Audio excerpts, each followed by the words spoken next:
Prezados amigos de viagem, saudações. A antifragilidade é uma das vertentes que a gente está trabalhando nesse canal, porque ela é uma amálgama, ela acaba fazendo a ligação, aplicamos na prática, a prática desportiva, e como que isso se transfere para outras áreas da vida.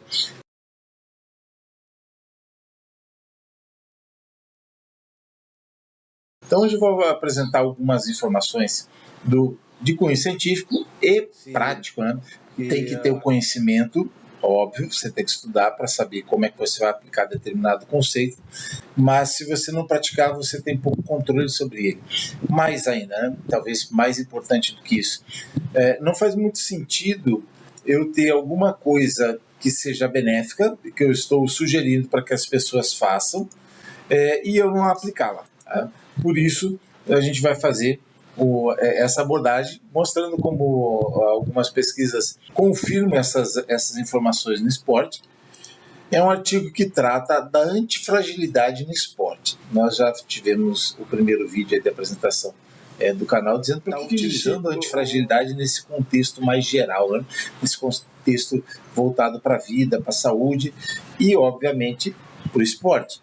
Até porque a base da nossa saúde ela depende da condição física, depende da atividade física. Se você não for ativo, você não pode estar saudável.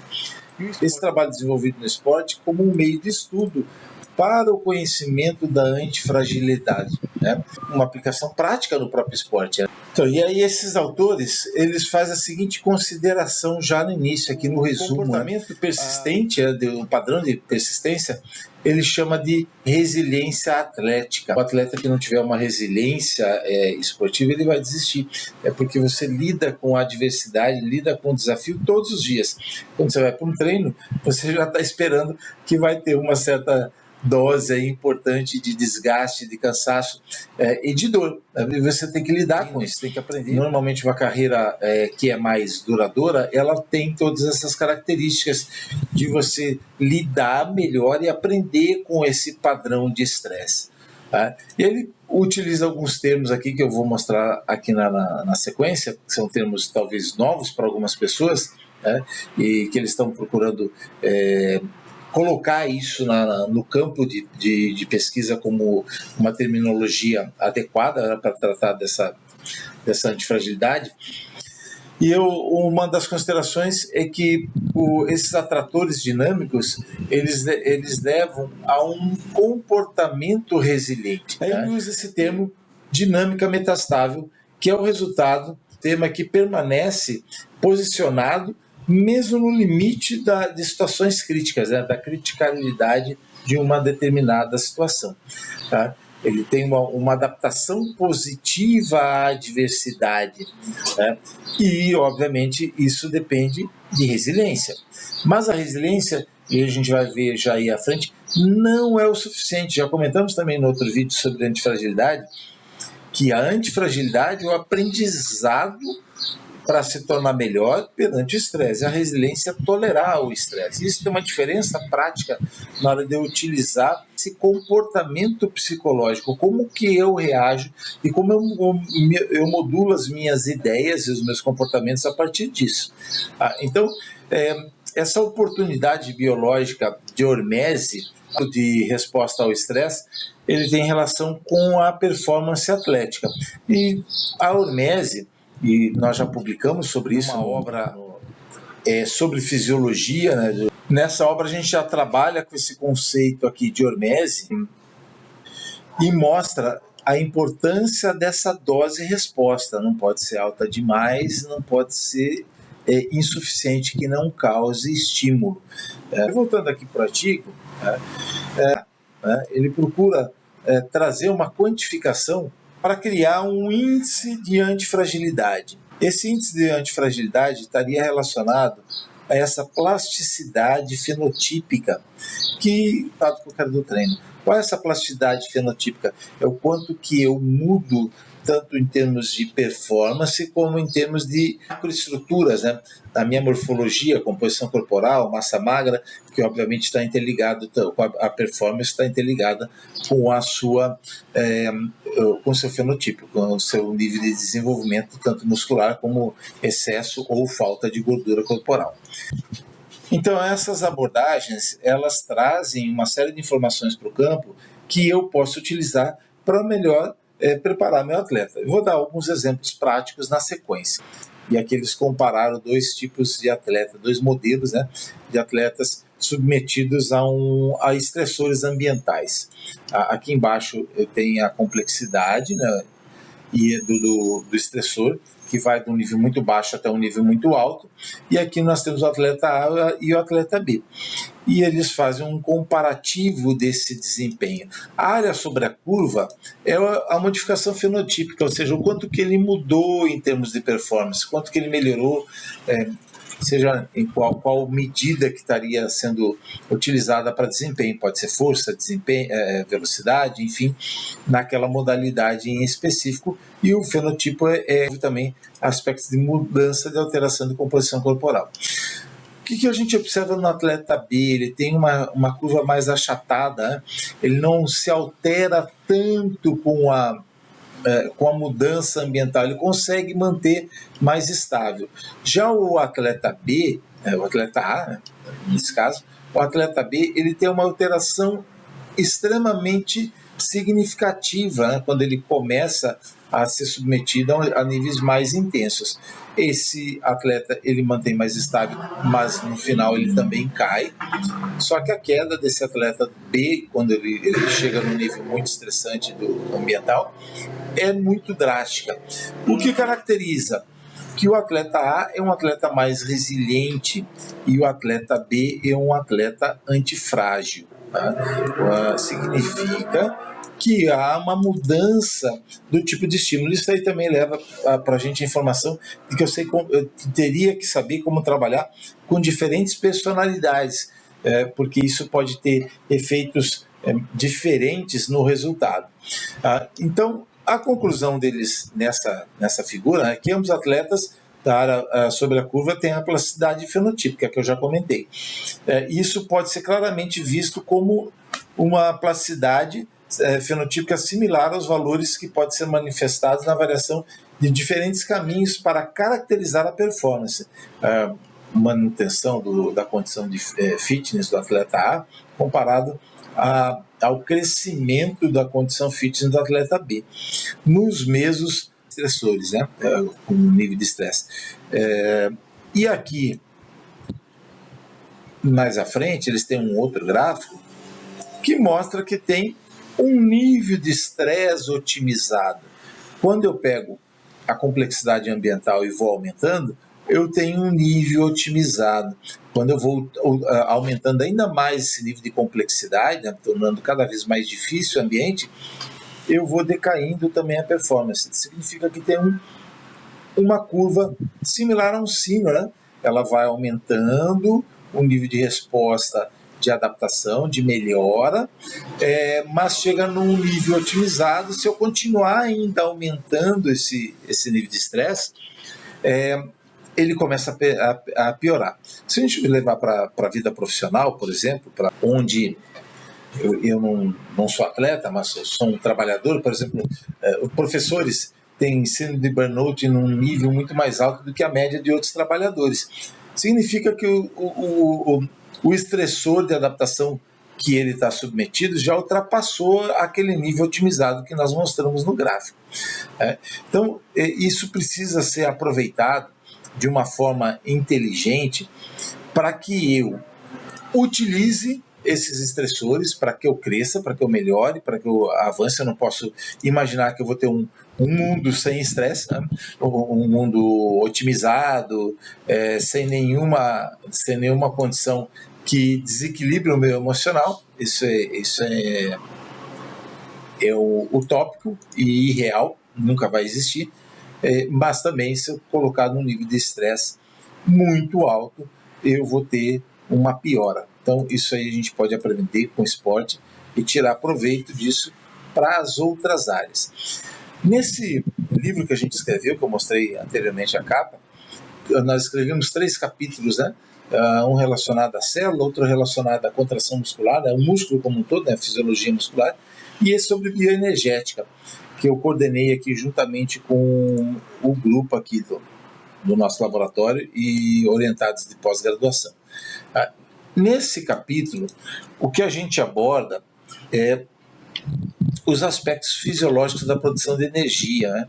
A bioenergética, então eu vou utilizar o combustível metabólico de diferentes formas, e aqui a gente vai passar por toda essa produção de energia dos 3 sistemas, a TPCP, do ácido lático, o sistema oxidativo, e como que os alimentos influenciam nisso, né? O estado nutricional vai estar impactando diretamente esses resultados. E aqui a gente vai falar de dose de proteína, reposição de carboidrato e assim por diante.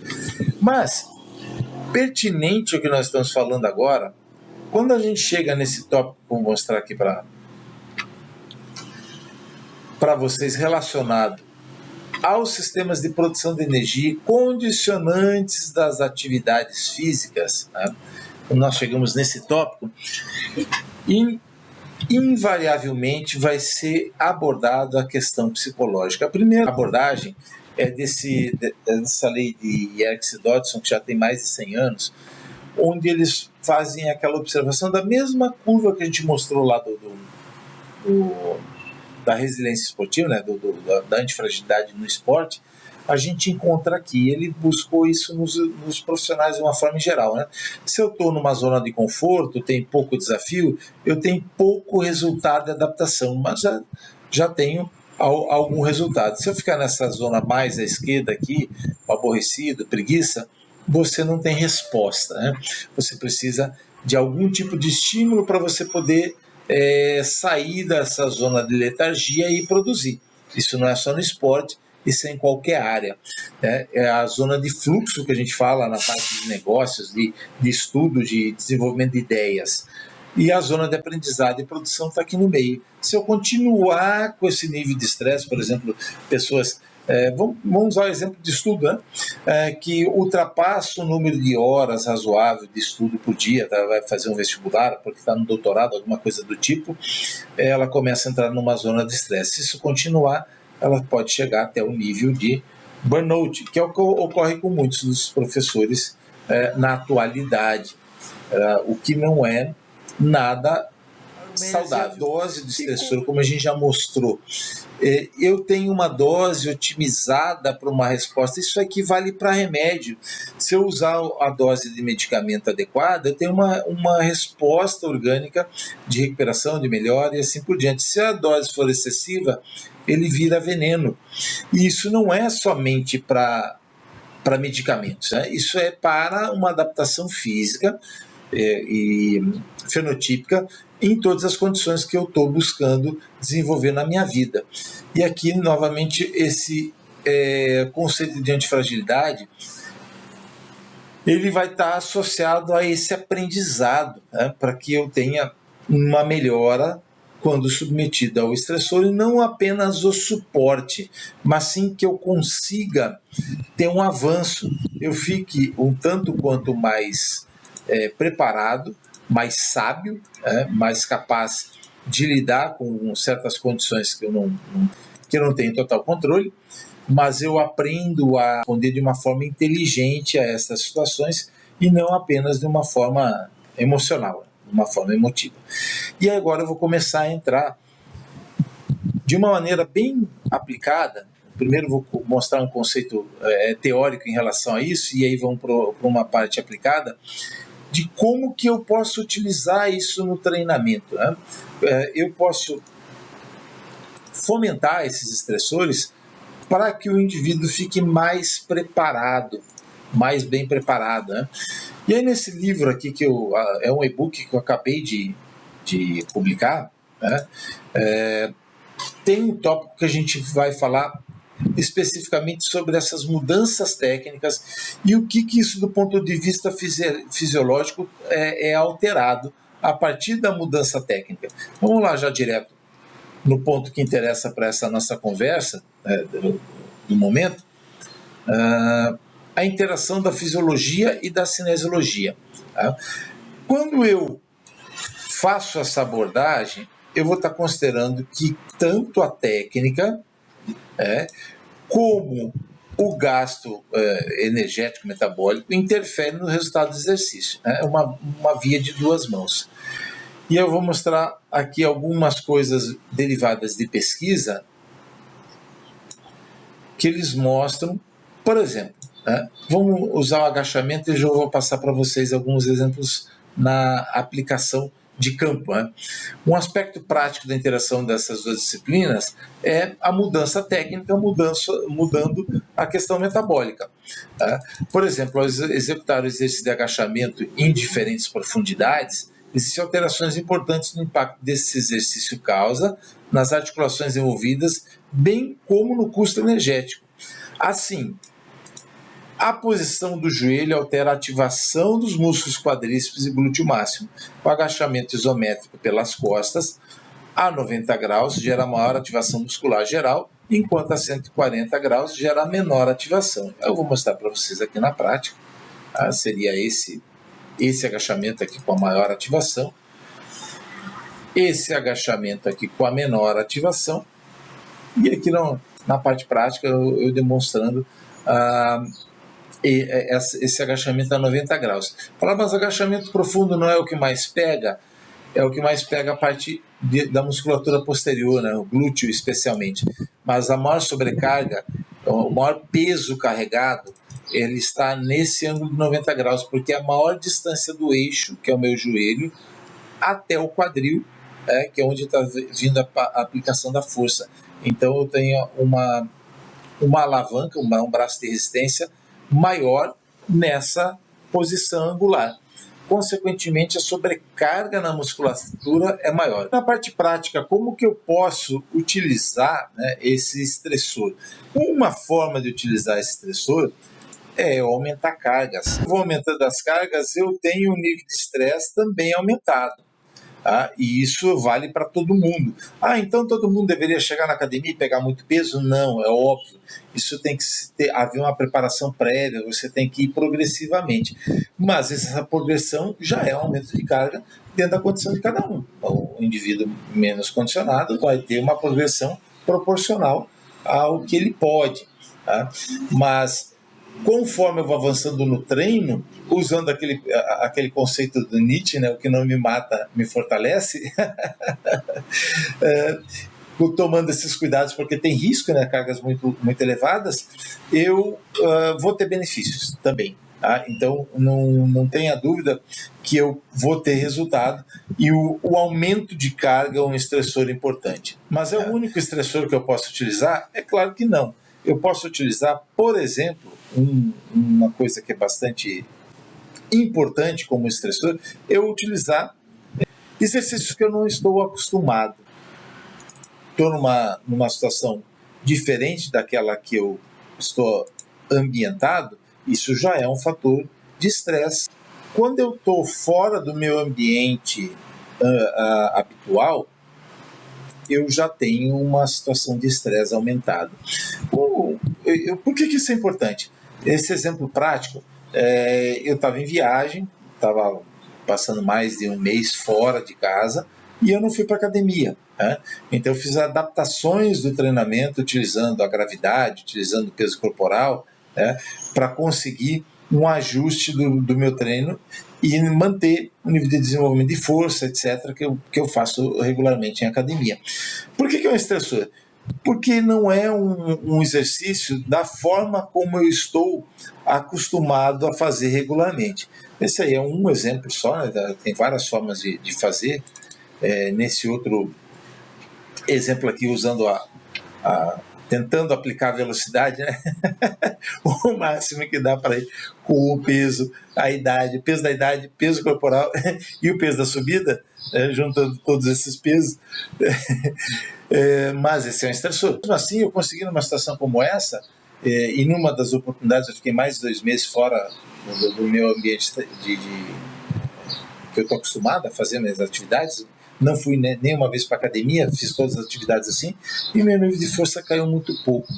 Então, quando eu aprendo a utilizar esses estressores, eu tenho a possibilidade de estar não só mantendo meu treinamento, mas aprendendo com isso, fazendo com que eu tenha benefícios, não só da manutenção, mas um benefício mental de eu continuar a minha atividade, porque poderia não estar com muita vontade, né? Uma coisa que sai um pouco do padrão, é mais exigente, né? Eu tenho que fazer alguns exercícios que, do ponto de vista psicológico, eu tenho que estar focado, né? Potência, força, e numa condição que não é a minha de rotina, eu posso não estar muito disposto a fazer. Esse é um dos aprendizados da antifragilidade, né? E em várias oportunidades eu fiz isso, né? Então, a parte superior, eu também fui ajustando. E alguns exercícios tive que fazer uma adaptação. Por exemplo, pegar a parte clavicular do peitoral, tive que fazer um ajuste para conseguir isso, mesmo sem ter equipamento adequado. Resiliência esportiva, a gente acaba aprendendo a se adaptar às condições que tem, e isso é fundamental, né? Até um dos processos evolutivos que a gente tem. A gente aprende, com esse nível de adaptação, de estresse, a se ajustar às condições que tem, ou seja, é aquela ideia, né? A máxima da evolução, de que a sobrevivência está com o que se adapta melhor e não com o que somente é mais forte ou mais rápido. O que consegue se ajustar melhor ao ambiente, que está sempre em transição, essa história da evolução do planeta, né, como um todo, ele nunca foi estável, ele está sempre se alterando. Quem consegue se adaptar melhor a isso tem mais chance de sobrevivência. O esporte tem um potencial enorme. A atividade física não tem como você tirar ela do seu cardápio. A forma de lidar com isso, principalmente as pessoas que não têm um ajuste natural, né, porque não gostam dessa atividade. Eu vou falar num outro vídeo sobre as deixas, né? Eu posso criar uma deixa, que são as minhas recompensas, né? Eu crio uma deixa, hoje eu vou assistir um filme, vou tomar uma cerveja, vou tomar um sorvete. Isso vai ser contemplado se eu fizer a atividade, então eu começo a criar uma rotina a partir disso. Mas num outro vídeo eu vou aprofundar sobre as possibilidades de estar fazendo isso de uma maneira um pouco mais elaborada. Mas em síntese, se eu não utilizar a antifragilidade, eu não vou aproveitar essa condição que eu tenho da atividade física, e para isso eu preciso aprender a ficar positivamente com o estresse a que eu sou submetido. Um grande abraço.